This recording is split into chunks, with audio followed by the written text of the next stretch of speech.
En la historia de los Estados Unidos, pocos episodios han generado tanto temor, indignación y especulación como el proyecto MKUltra. Bajo este nombre en clave, la Agencia Central de Inteligencia, conocida mundialmente como la CIA, orquestó uno de los programas de experimentación humana más oscuros y polémicos del siglo XX. Durante 2 décadas, desde 1953 hasta 1973, el gobierno estadounidense condujo una serie de experimentos secretos con el objetivo de encontrar métodos eficaces de control mental, interrogatorio, manipulación psicológica y, en última instancia, la dominación de la voluntad humana. Lo que hace aún más perturbador este episodio es que miles de personas, muchas de ellas ciudadanos estadounidenses y canadienses, se convirtieron en sujetos de prueba sin su consentimiento, sufriendo consecuencias físicas y psicológicas devastadoras.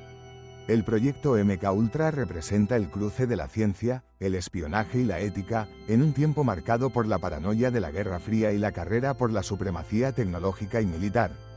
Para comprender el origen del MKUltra, hay que trasladarse a los años posteriores a la Segunda Guerra Mundial. La CIA, fundada en 1947, estaba obsesionada con la posibilidad de que potencias rivales, especialmente la Unión Soviética y China, hubieran desarrollado técnicas avanzadas de lavado de cerebro y control mental. Los temores se intensificaron con relatos de prisioneros estadounidenses en Corea y testimonios de desertores que parecían haber sido sometidos a algún tipo de manipulación psicológica.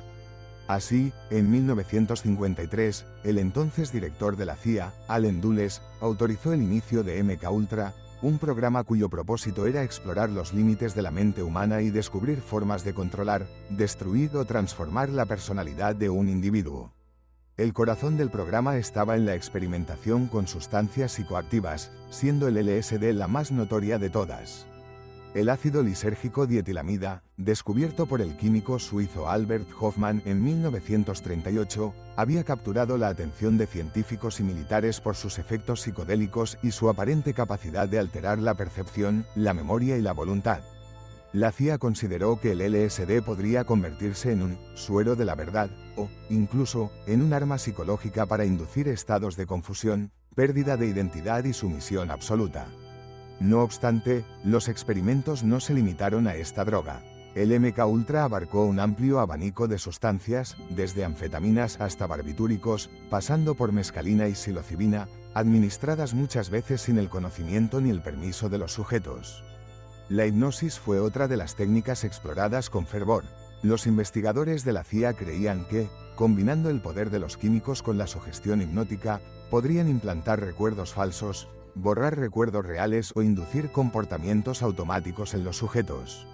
El objetivo último era crear agentes o asesinos perfectos, personas que actuaran bajo una orden post-hipnótica y que, al despertar, no recordaran nada de lo sucedido.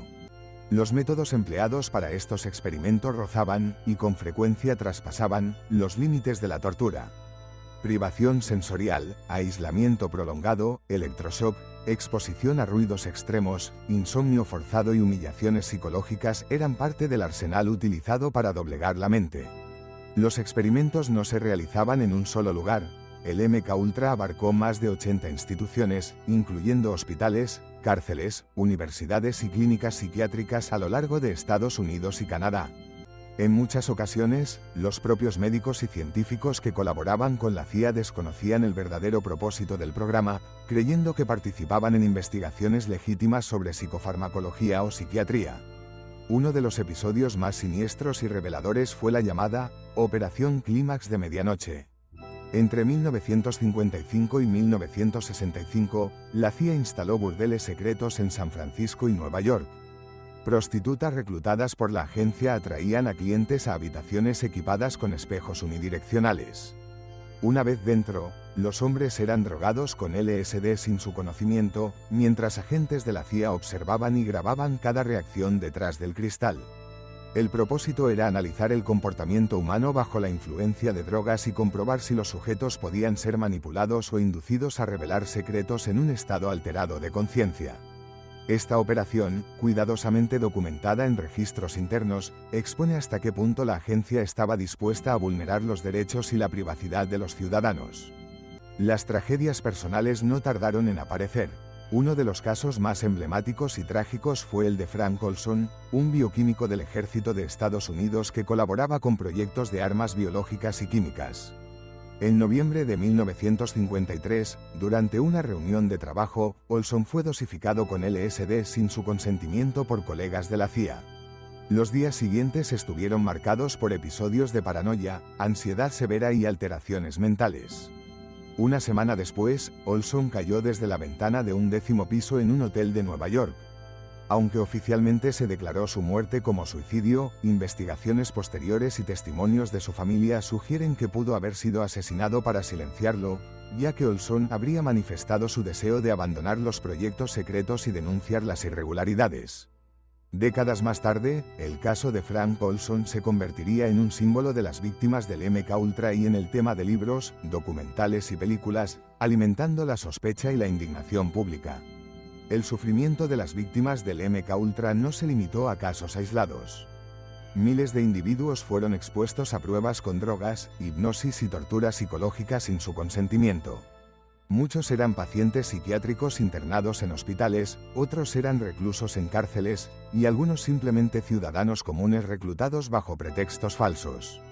Los efectos a largo plazo de estas prácticas resultaron devastadores: trastornos mentales irreversibles, episodios de psicosis, pérdida de memoria, daño físico permanente e incluso muertes bajo circunstancias sospechosas. A medida que avanzaba la década de 1970, los rumores y filtraciones sobre experimentos ilegales de la CIA comenzaron a multiplicarse.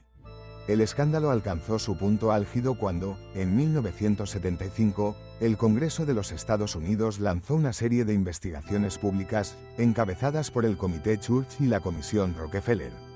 Durante las audiencias, se reveló la existencia de más de 149 subproyectos bajo el paraguas del MKUltra, muchos de los cuales carecían de supervisión ética o científica.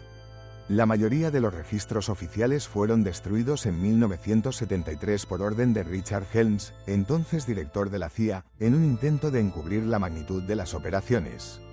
Sin embargo, algunos documentos sobrevivieron y, gracias a su desclasificación en años recientes, han permitido reconstruir parte de la verdad y arrojar luz sobre los horrores perpetrados en nombre de la seguridad nacional.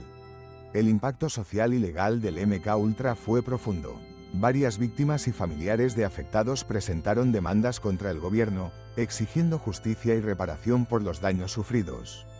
Algunos casos obtuvieron compensaciones económicas, pero en la mayoría de las situaciones, los responsables directos nunca fueron procesados penalmente. El gobierno estadounidense, bajo la administración del presidente Gerald Ford, emitió en 1976 una orden ejecutiva que prohibía la experimentación con drogas en seres humanos sin su consentimiento informado, estableciendo directrices más estrictas para la investigación médica y científica. Esta medida fue un primer paso para restaurar la confianza pública y prevenir la repetición de abusos similares. En Canadá, el escándalo también tuvo repercusiones graves.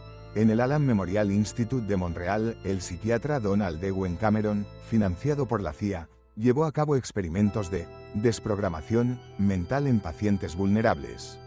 Sus técnicas incluían la administración masiva de drogas, largos periodos de sueño inducido, electrochoques y grabaciones de mensajes repetitivos.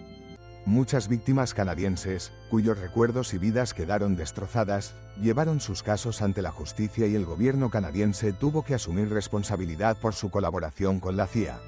A pesar de los años transcurridos, el MKUltra sigue siendo un tema de fascinación, teoría de la conspiración y debate ético.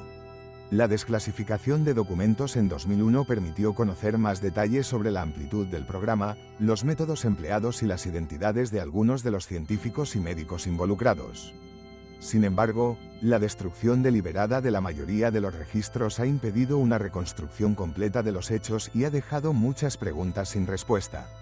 Los médicos que participaron en el MKUltra, a menudo llamados los médicos del terror, se movían en una zona gris entre la ciencia, el deber patriótico y la ambición personal.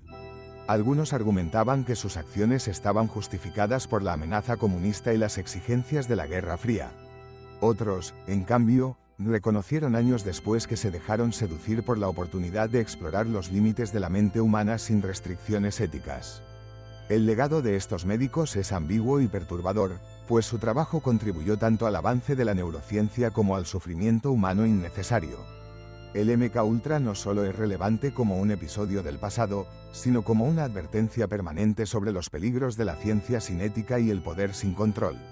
Las técnicas de manipulación mental, la experimentación sin consentimiento y el uso de la ciencia para fines de dominación política siguen siendo temas de actualidad, especialmente en un mundo donde la tecnología avanza a un ritmo vertiginoso y las fronteras entre la privacidad y la seguridad son cada vez más difusas.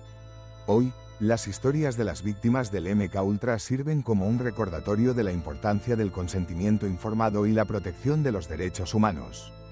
Personas como Frank Olson, los pacientes del Allen Memorial Institute y los cientos de sujetos anónimos afectados por las pruebas de la CIA, merecen ser recordados no solo como víctimas, sino como símbolos de la resistencia ante el abuso de poder. El proyecto MKUltra deja una lección clara. Cuando las instituciones olvidan la dignidad humana en nombre de la seguridad o el progreso, los resultados pueden ser trágicos e irreparables.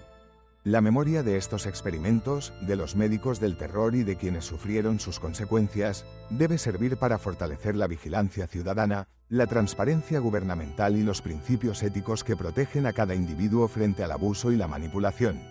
A la luz de los documentos recientemente desclasificados y las investigaciones contemporáneas, se sabe que el impacto del MKUltra fue aún mayor de lo que se creía.